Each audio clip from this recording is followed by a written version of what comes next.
So everybody knows somebody who's just not a good person, but still seems to be prosperous. Maybe it's a boss who's a jerk, but still seems to be making way more money than other people and have the nice car and the nice house and things like that. And in the Psalm we're studying today, Psalm chapter 10, that's what David is talking about. Although David takes it to like the crazy level, because this person is evil and yet seems to be doing pretty well.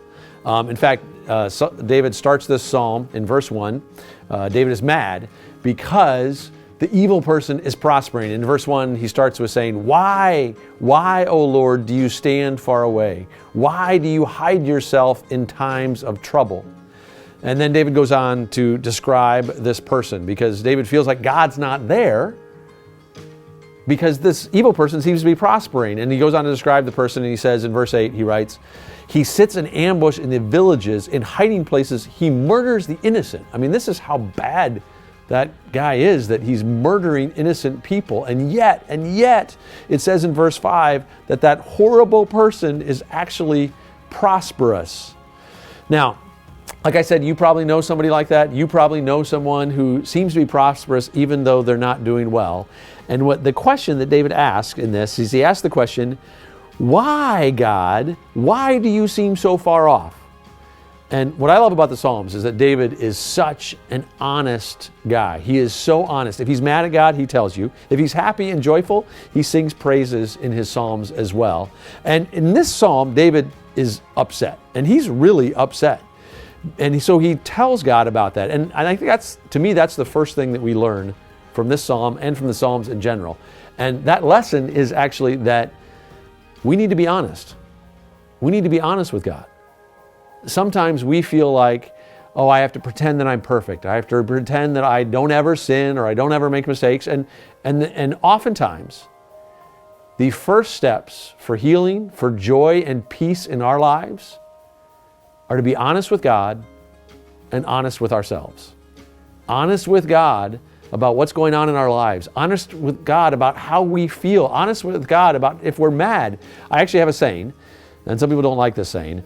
I have a saying that says, if you've never been mad at God, or sometimes I actually say, if you've never even yelled at God, you don't have a close enough relationship with God.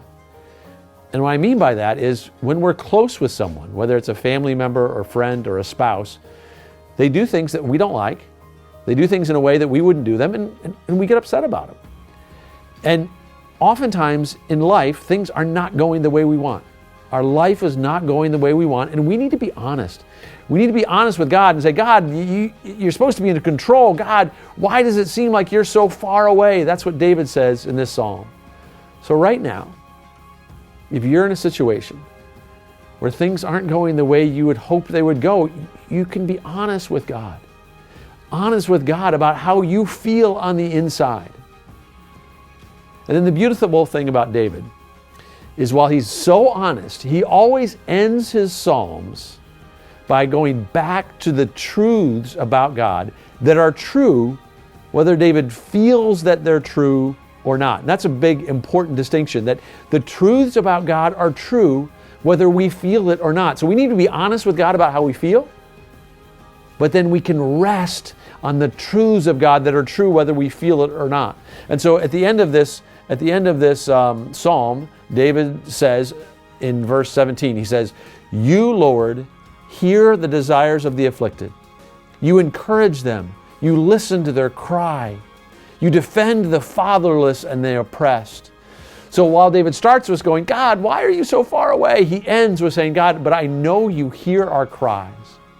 I know you hear our cries. So ultimately, David knows and we know that even if we feel like God isn't there, even though if we feel like God is far away, even if we feel like our life is not going the way we want and the world is not going the way we want, we can rest on the truth that God is with us, that God loves us, that God has the best in mind for us. God is actively working for our good every day.